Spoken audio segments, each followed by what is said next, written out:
Gandang araw mga kambot, maligayang pagbabalik dito sa kusina natin.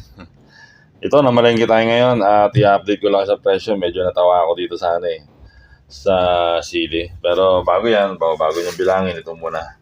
Ito, upo, 51, malaki naman, o gabraso. Pwede na rin naman, medyo fair na rin. Oh, may lamok. Lamok! Yan, at itong saging ay nakalimutan na natin o nakarang araw pa natin binili to. At itong kamatis na tatlo, regular size, parang size ng log eats ng itlog ay 38 pesos. At itong sili, nagulat naman ako, isang supot, siling labuyo na mahaba. Labuyo ang tawag nila dito ay 10 piso. Pero pag binilang mo pala, Diyos ko po, sa 2, 3, 4, 5, 6, 7, 8 piso mahigit.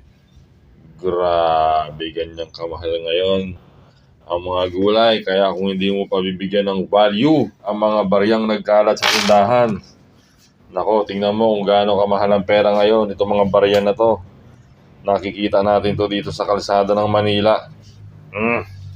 Pero habang ang mga bilihin ay nagmamahalan, ang mga tao ay pinapawalang bahala ang mga barya. Okay, yan lang naman mga kaambot, ang update natin sa piso na mahigit ang sili. Wow, sa mga panahon ngayon, January 2025. At itong kamatis ay 10 piso isa. Pero kahit 10 piso isa yan, ay bumibili pa rin tayo kasi kailangan natin yan sa salad na rin.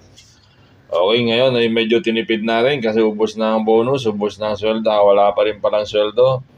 Kaya yan lang muna ang pagkakasyahin natin sa salad natin. Okay.